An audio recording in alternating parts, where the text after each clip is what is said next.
Hey y'all, it's Kim. This is gonna be video number 6 of Darren Indyke, the attorney for Jeffrey Epstein. He worked for him for many, many years, I think even up until his death, and now he's a co-executor of his estate. And then they set up the Epstein Victims Compensation Fund, so a lot of lawsuits have been settled out of that, from whatever the proceeds of Epstein's estate is or what it was. I mean, I think there's still money, but anyway, we'll let him talk. Um, it's just kind of interesting how much they deny him and Richard Kahn both, who's the co-executor as well. Just they say they didn't know much about what he was up to, but I mean, this guy, it's kind of hard to say. He kind of has a little smirky look on his face, but if you watched any of the videos, you'll kind of see one look like a deer in the headlights, like the Richard Kahn dude, and then this one kind of seems like he's being a little bit deceptive. Maybe it's just his face. And then of course, Les Wexner, when he was deposed, he was just like, "Oh, I didn't know about it. Did you know about it?" He's asking his attorneys, like looking around crazy, and I'm like, "Dude, how could you not know that Epstein was doing stuff like as far as your money and setting up trust accounts in your name?" And I mean, you basically gave a power of attorney and all that stuff. So I'm like, how could you not know that he was a like kind of a bad dude? But anyway, let's let him talk.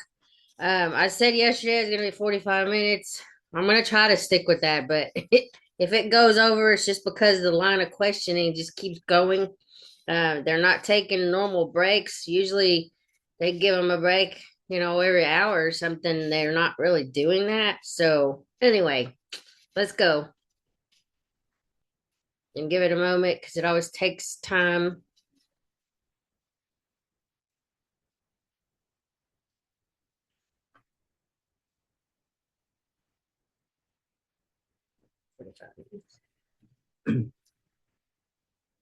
Okay.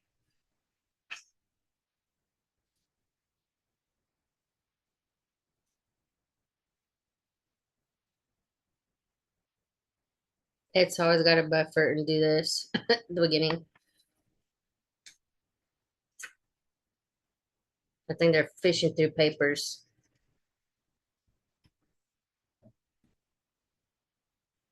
We've discussed Mr. Epstein's arrest in July of 2006, but I want to make sure the record is clear.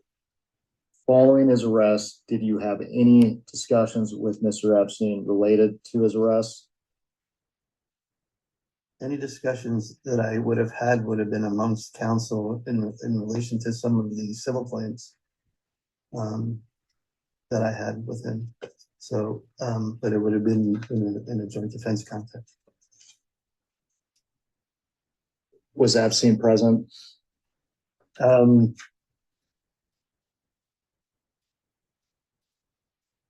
for a number of those conversations.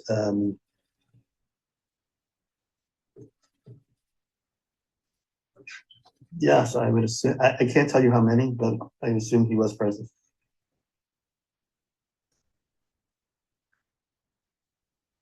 Did Mr. Epstein ever discuss the allegations with you?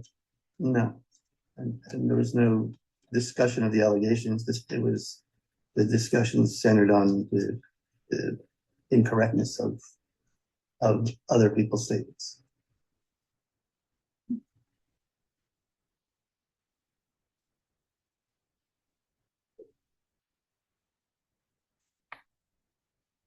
Mr. Indyke, with the benefit of hindsight, were there things you witnessed or observed about Mr. Epstein that could have suggested he was trafficking and sexually abusing young women and girls? I mean, at what period of time? During the entirety of your relationship? No.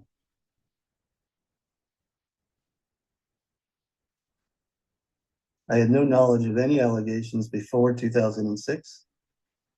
And after 2006, when he ultimately went to jail and was back, my understanding was that the issue was underage people, sex with underage people. And the understanding was that it was limited to Florida. And when I was in New York, which is where I spent my time, I never saw any underage people. I never saw any sexual activity. Nobody ever complained to me about sexual activity. I had no reason to believe that there was engaging in sexual activity. And frankly, given the amount of scrutiny that Epstein was under, I didn't believe he would do something like that, particularly after he told me he was going to be in that position again. He was, by all accounts, a very smart man. I couldn't imagine he would do anything to put himself back in that position again. So no, there's nothing that I saw that would lead me to believe that he was engaging in misconduct. And you discussed at length the cash that was withdrawn that I believe you had a role in retrospect. Would that have been something that should have raised concerns? Not with the size of his households, not with all of the things that was needed for that cash. I mean, the island alone, they were buying tools and supplies and furniture and all manner of things. Food. They had construction workers on the island. Tools were breaking down all the time. They had machine shops. They needed lubricating supplies for the machine shop. You know, any number of things like that. You know, given the size and scope of his households and the number of people involved and the fact that there wasn't a lot of credit cards available at the time because banks were basically shutting him down that way. No, the cash that was being asked for me seemed to be for legitimate purposes, and I had no reason to think that they weren't for illegitimate purposes. Did you also handle his taxes? No. Did you ever review his tax returns? I reviewed his tax return. The answer is no, not while they were being done. In connection with the estate, I reviewed the tax return.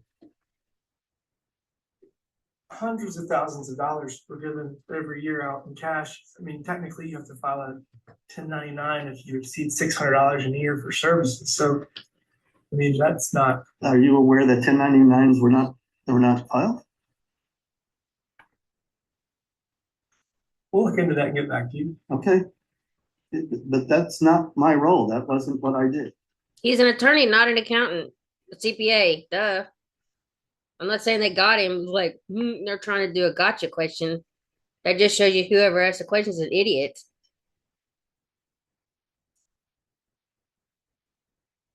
I believe in previous hour, you were asked questions related to visits to the Palm Beach jail while he was incarcerated. Yes. What were the purpose of these visits? I think I explained previously, but I'll say it again. While he was in jail, there were households that were running. There were projects that were going on Little St. James. I was handling lots of those kind of projects and lots of those kind of transactions. And I would go to him and report to him on the status. He would give me requests to take care of those types of projects. And I would implement those requests and report back to him. Did you provide Epstein with cash during these visits? In the jail? Correct. No. He could probably put something on the commissary. I mean, Did these you people ever bring stupid. any other items or packages to Mr. Epstein while he was incarcerated? There was, when he first went into jail, I'd never been to jail before. So when he first went to jail, I believe I had a muffin that somebody wanted me to give him. And maybe a sweatshirt. I'm not sure if I had this, if it was someone gave him the sweatshirt. But I believe I brought that in and that was something that I brought. You can't really bring stuff like that in. Did he Duh. ever ask you to deliver money or property to anyone outside of jail? No. Other than in the context of a transaction that we're working, but not in the context of anything illicit or improper. During the committee's investigation, we've been interested in the circumstances surrounding the non-prosecution agreement in 2008 and spoke with Alexander Acosta this past summer. Mhm. Did you have any role in the 2008 non-prosecution agreement? Very, very minimal role. I looked at it once and I looked at some of the language and made a suggestion about some of the language. I don't remember exactly which one. Did you settle victims' claims associated with the crimes pre-2008? Did I settle the claims?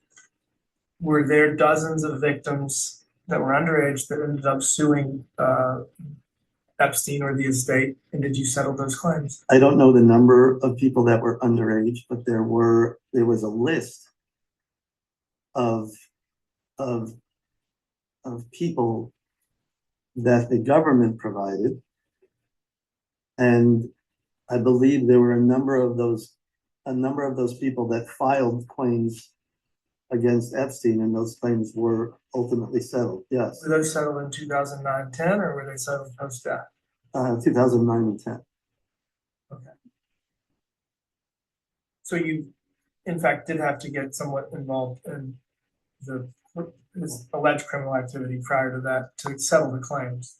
I wasn't involved in this criminal activity. Well, you had That's to a miscarriage. you had to understand the depths of it because you had to settle the claim on behalf of the state. So that we're clear, people settle claims for all kinds of reasons, including the cost of litigating, the time spent litigating, how much it interferes with your current business. So wait, did he go to jail because he didn't do anything wrong?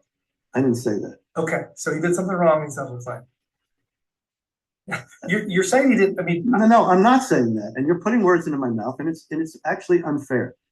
What I'm saying is, on a case by case basis, you can look at a settlement and see whether or not the claims in those cases have merit or they don't have merit.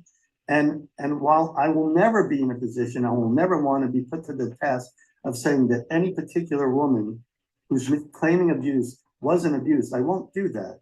I will say that there were facts that came to light during the defense counsel's investigation of many of these claims, which suggested that some of these allegations in these claims were not accurate.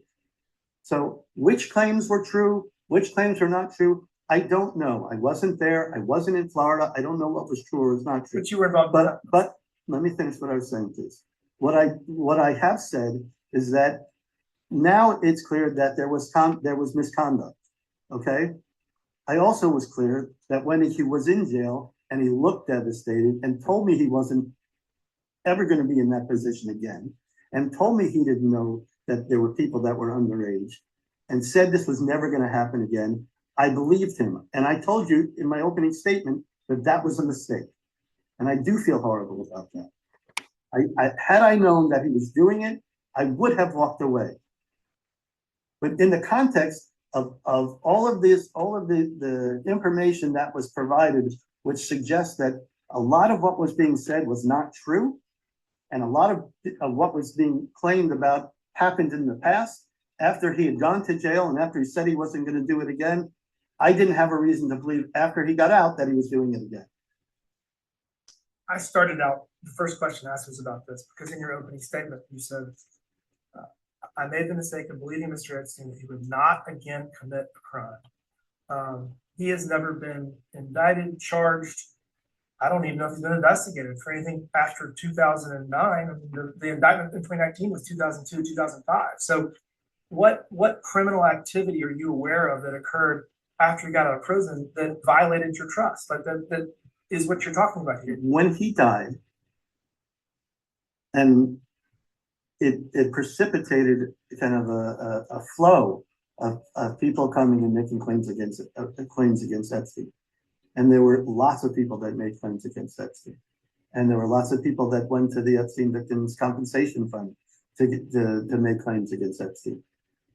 With that benefit, and as you said, how could I possibly say that nothing happened with that number of claims out there?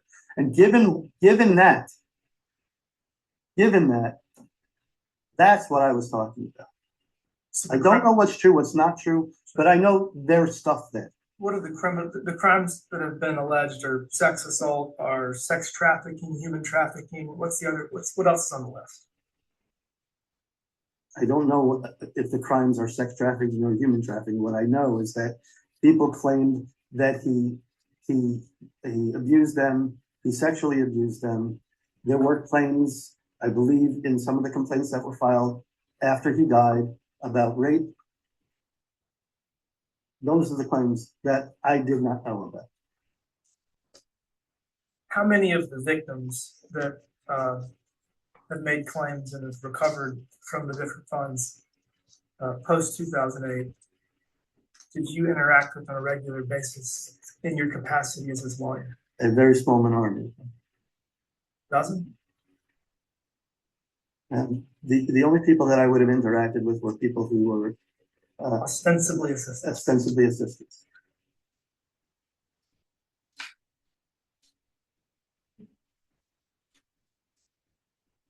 You had mentioned that your role with the non-prosecution agreement was related to making single suggestion, is that right?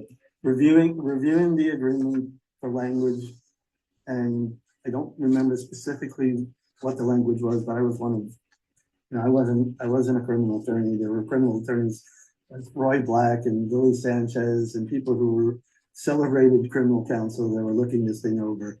So my input was marginal at best. What suggestion did you make? I don't recall. It was a linguistic one. For the record, did it have anything to do with those identified to be co-conspirators? With the language of that, yeah. I think maybe it did, yeah.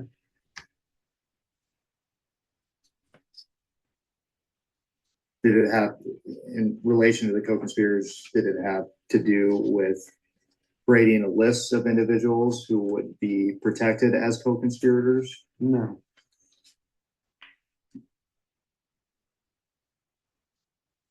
It's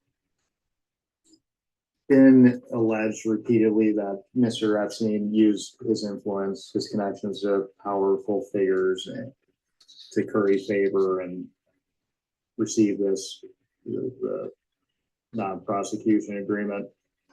Is there anything that, as far as the circumstances surrounding the non-prosecution agreement, that would be concerning in that regard? I don't think so, because my view of the non-prosecution agreement, although based upon what the positions laid out by defense counsel, was probably different than other people. The non-prosecution agreement was based upon attempts to charge Epstein for what the defense counsel were telling the government were state crimes, and what the defense counsel was saying at the time was that the crimes that were actually testified to, the crimes, the actions that were actually testified to, were activities which weren't what was according to the defense counsel, weren't what was intended by the sex trafficking statutes. And so my understanding subsequently came that after they reached this agreement, which none of the defense counsel was satisfied with, that even after they reached the agreement, they were fighting it with Acosta's office a lot. They explained that they went back and talked about how the record was defective. They went back and talked about how the fee policy should make it so that the federal government doesn't get involved in this case. They mentioned the fact that there was a state sex crime prosecutor that made a determination, that there was a grand jury convened that had a determination, and that the federal government shouldn't be involved in this. And again, listed why the statutes that were being cited by the government were not intended to be used in this way. And I think, based on what I recall Acosta saying, was that Acosta wanted to get something out of this. He was concerned that maybe Epstein would be able to beat the charges and wanted to make sure that Epstein actually did jail time, and also wanted to make sure that Epstein had to plead to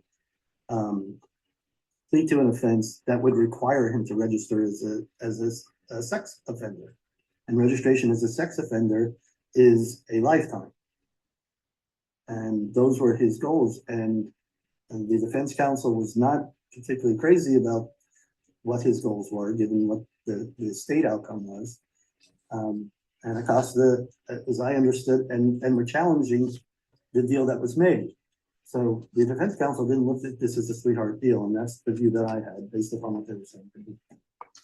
Outside of Acosta, are you aware of any efforts to talk to his superiors or any other government officials related to the claims against Mr. Epstein? No. Did you have any role in negotiating Mr. Epstein's work release? No. During the previous hour, the minority asked you about the Florida Science Foundation. Is that right? Yes. And I believe that you had mentioned that its purpose was in the furtherance of scientific endeavors. Is that a fair characterization? Yes. What specific scientific endeavors? Really, that's something that Epstein was, as I think has been reported, Epstein was very interested in scientific and academic research in a lot of different areas. It wasn't something that I did much in the way of, but the idea was to search out and find these types of projects that were worthy of funding and then fund them. I can't tell you the specific kinds. Do you know any entities or individuals that he would have interacted with in the furtherance of the foundation? A couple of universities, I think, have been reported. I think Princeton was one. There was one in the Southwest. I can't remember where. Harvard was one. Stuff about the brain that he was looking at. There's some academic research that I wasn't really familiar with that I know that he was looking at as well. And when he was on this work release, did you have meetings with him at the office that they were working out of? In the same way that I would go to his house in New York when he was on work release, I would travel to Florida and meet with him at the office to report on the status of things that I was working on for him.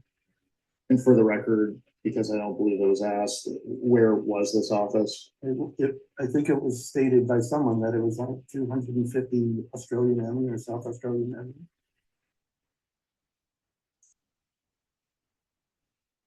Did you ever, when you visited him at this office, did you ever see young women or girls?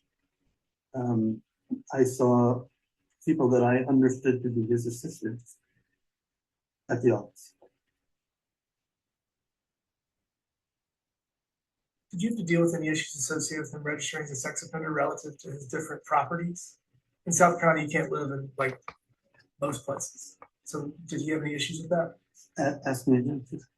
Once he was registered as a sex offender, he still already owned all these properties. In South Carolina, you're not allowed to live a lot of places, parks, schools, there's no-go zones. Did you have to deal with any of that associated with his existing properties?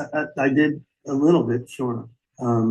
But usually in conjunction with criminal counsel. Obviously we had to make sure that where he lived in Palm Beach was clear, and as I understood it, then it was. The New Mexico ranch was isolated from other places. The island was isolated from other places, so that wasn't it. And New York also, from what I understood, was not a problem. Are you aware of whether Epstein sexually abused young women or girls while on work release? I was not aware at the time that he was doing anything like that. And as I said, had somebody even mentioned that to me, I would have been surprised by it, given that there was a sheriff's deputy sitting at the reception desk every time that I went to that office. And the reception desk was, maybe the distance from those chairs over there from the office, from where the offices were. So that would have surprised me. I have since learned after his death, I think it was after his death, that there were allegations made that he was having sex with somebody in his office. So, to be clear, Mr. Epstein did have privacy at this office. The office had a door. It did.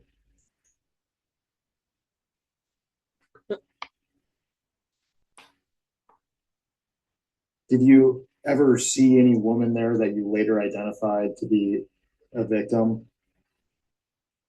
That I later identified. That was later identified. That later played the victim. Yes. Who? Is it okay that we say it? I believe.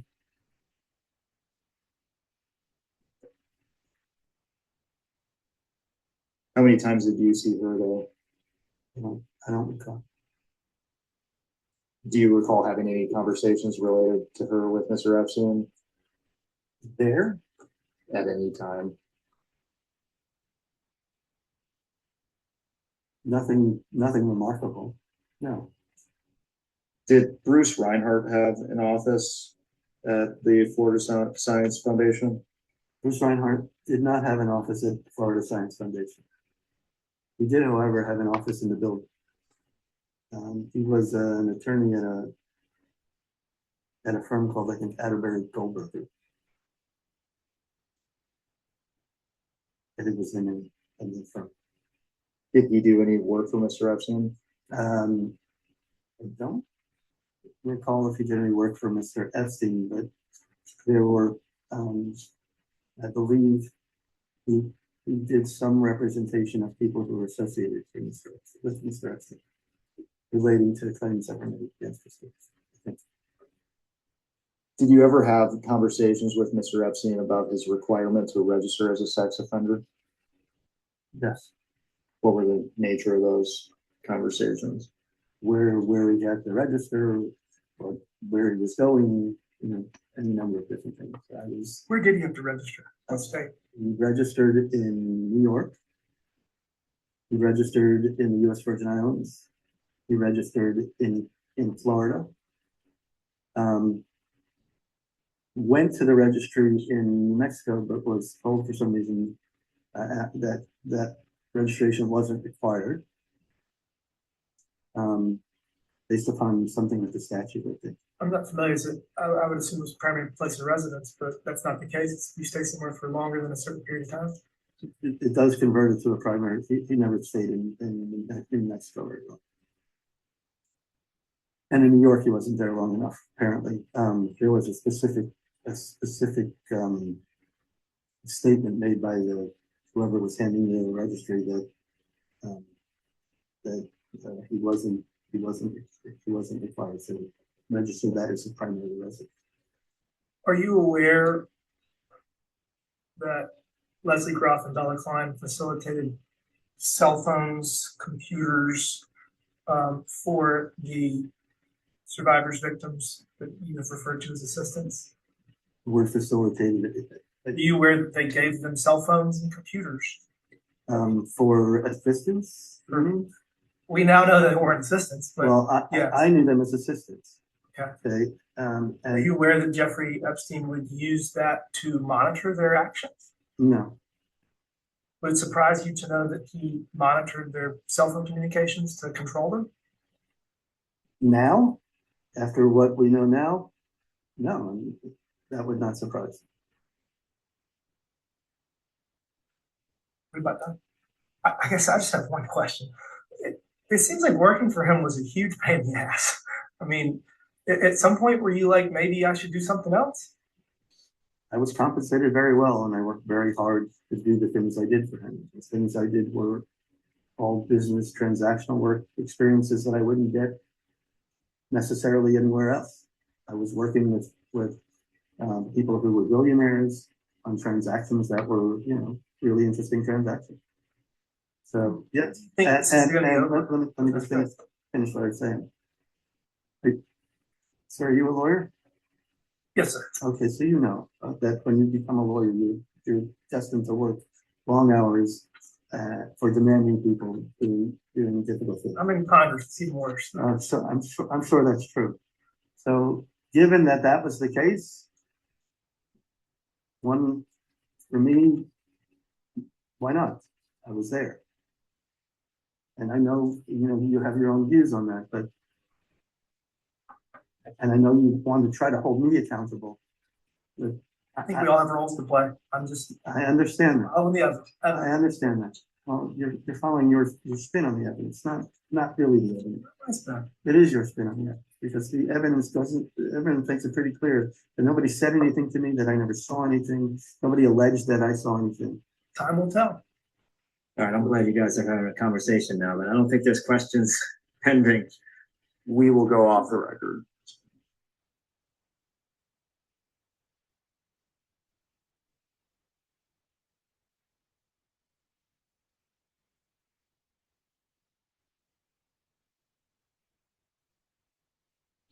We can go back.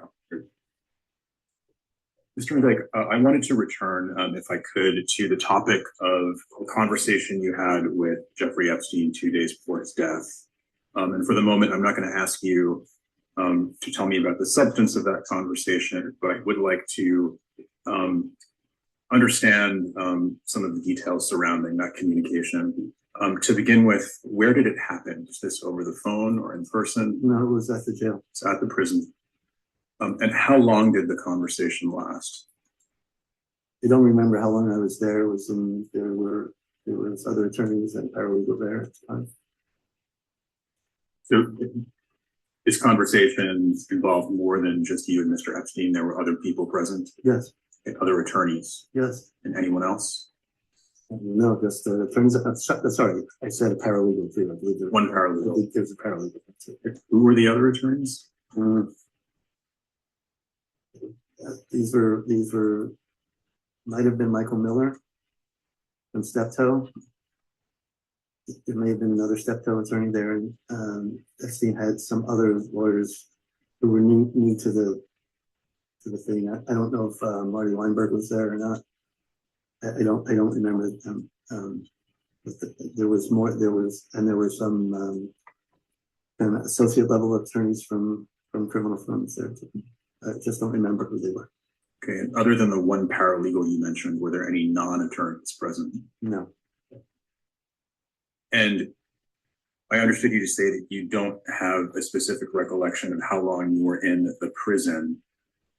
Different question, do you have a recollection of how long the conversation with Mr. Epstein lasted?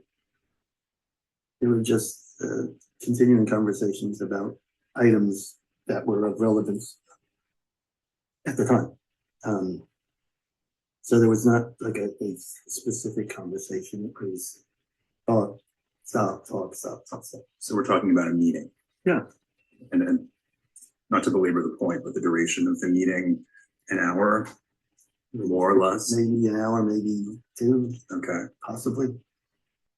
And again, without getting into the substance of the communications, what were the topics that were discussed?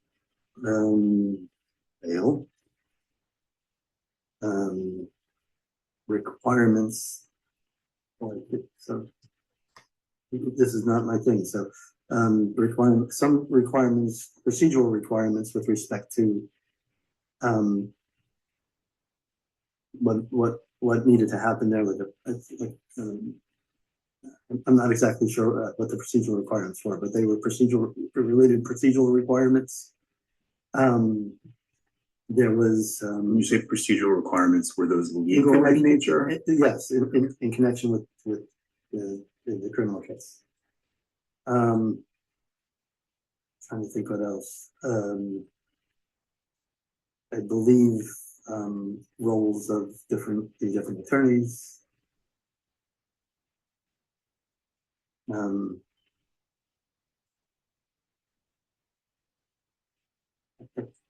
That's what comes to mind. Right? And just so we're all clear, are you asserting the attorney-client privilege as to the entirety of the communications that took place during that meeting? I think I have to, because I can't remember specifically things that were said, and so I think the answer is yes, I have to. And again, just so we're all clear, is that based on your participation in the legal representation of Mr. Epstein in his criminal case? Yes.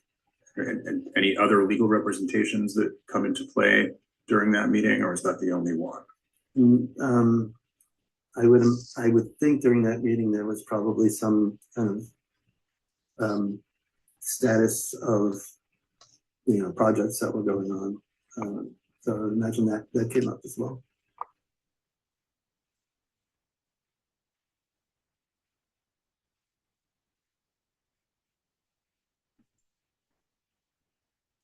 I appreciate that, Mr. Indyke. I'm going to shift back to yet another topic that we discussed earlier, Okay. and that is the hard drives that you learned through your communications with the Joint Defense Group that had ended up in the possession of private investigators. Okay. Just some follow-up questions to make sure we have a complete understanding with respect to that issue. To begin with, I understand from your testimony during the previous round that the private investigator you were referring to was the firm Riley Corrali. Is that correct? I think so, though I'm not 100% certain that that's a name that stands out in my head. And to your knowledge, were there any other private investigators involved? Based upon what I heard today, Roosevelt may have been involved. And to your knowledge, how did the private investigators obtain those hard drives? I don't know. I have no personal knowledge. And when, to your understanding, did they obtain the hard drives? Again, I don't know. And at whose direction, to your understanding, did they obtain the hard drives? Also, I don't know. Anyone else, to your knowledge, knew that the investigators had the hard drives? Other lawyers in the defense group. Keep your voice up. Sorry, other lawyers in the defense group. And how many hard drives in total did the private investigators have? I don't know. And to your knowledge, were those hard drives ever provided to law enforcement? I don't know. But my sense is that no, that they weren't. Were the contents of the hard drives ever described to you? No.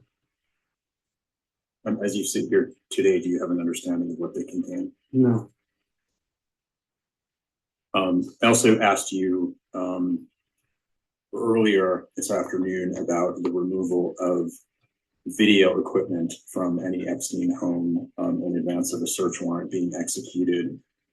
Just wanted to be even more specific and ask you the same question with respect to audio equipment.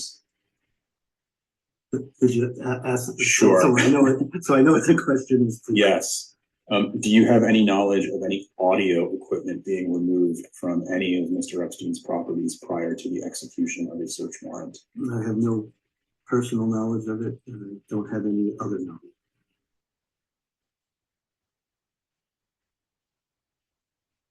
Do you have any personal knowledge or other kind of knowledge of any other type of electronic equipment being removed from any residence of Jeffrey Epstein prior to the execution of a search warrant? Electronic equipment? So we've talked hard drives, talked video equipment, audio equipment, any other capable of like understanding conversations or. I'm casting a wide net. So any type of electronic equipment, anything that's electronically operable.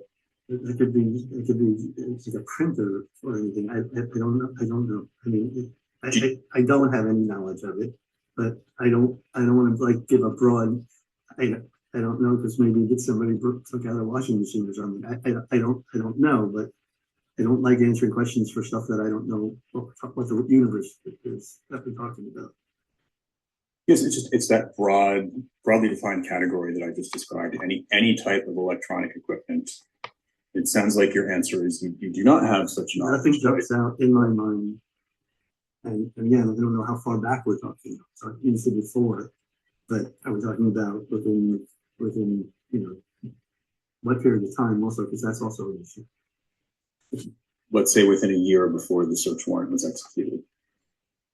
Nothing jumps in my mind. And the same question, except as to records of any kind? Do you have any knowledge, whether firsthand or otherwise, that any records of any kind were removed from any of Mr. Epstein's residences prior to the execution of a search warrant? Nothing to my knowledge. It's not to say that I don't know. I have no personal knowledge of it. I've never heard it. Did you ever hear any other person express a belief that any hard drive, video equipment, audio equipment, or other type of electronic equipment had been removed from any of Mr. Epstein's properties prior to the execution of a search warrant? Other than the hard drives that we've talked about? Yes. No. So the hard drives, to your knowledge, where are they now? No, I have no idea. Did you come to learn which Epstein properties, specifically the hard drives, were obtained from? My sense, because it was the Palm Beach investigation that was being talked about, that it was Palm Beach. But do you have specific knowledge? no.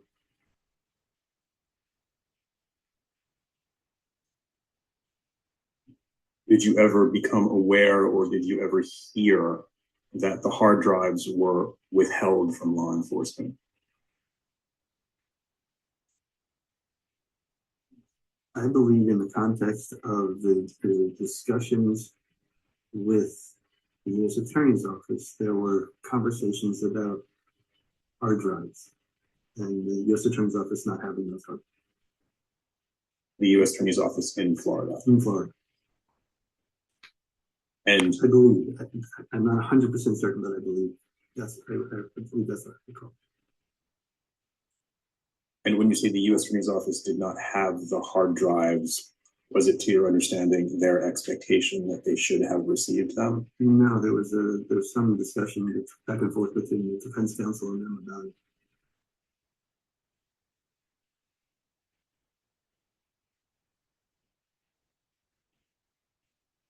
Just shifting again to the topic of Epstein survivors and the allegations that they have made against Jeffrey Epstein and his estate.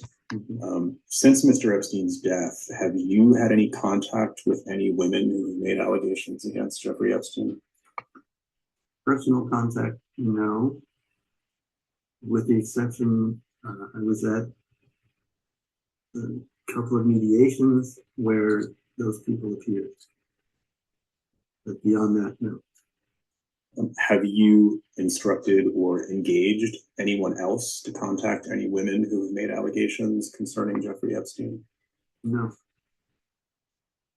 Have you engaged any private investigators in connection with allegations of sexual abuse by Jeffrey Epstein? I have not personally done that. And I can't recall if one of the civil lawyers representing the estate may have. And I remember discussions. I don't recall if they actually did so. And do you recall which lawyer that is?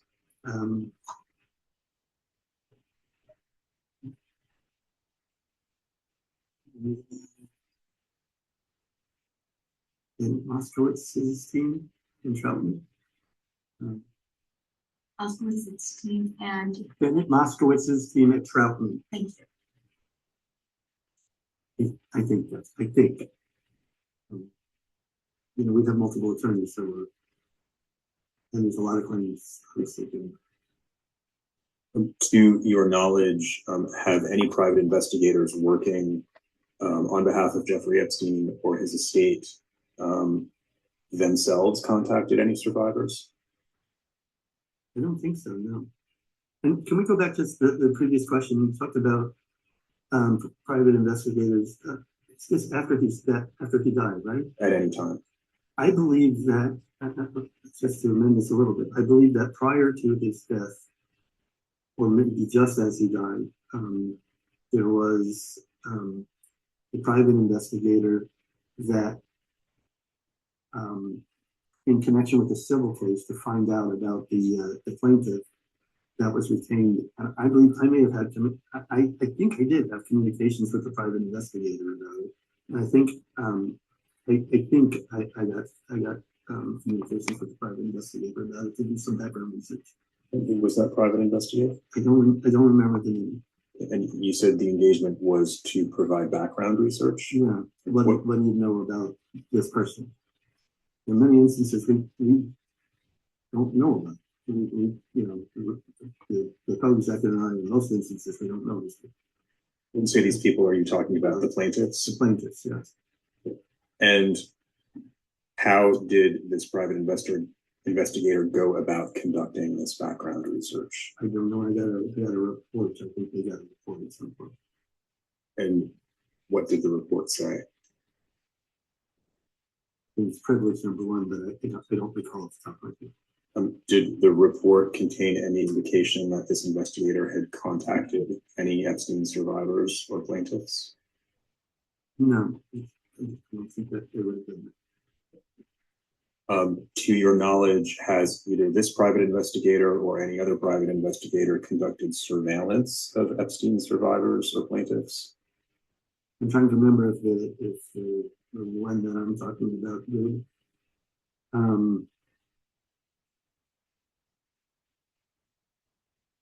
It's possible.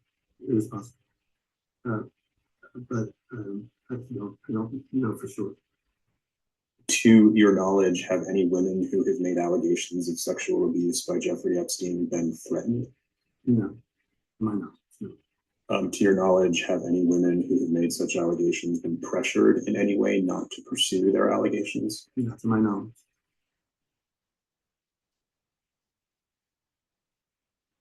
I'm gonna stop it here. That's probably a good place, and then that gives us a little bit over an hour to finish up probably tomorrow.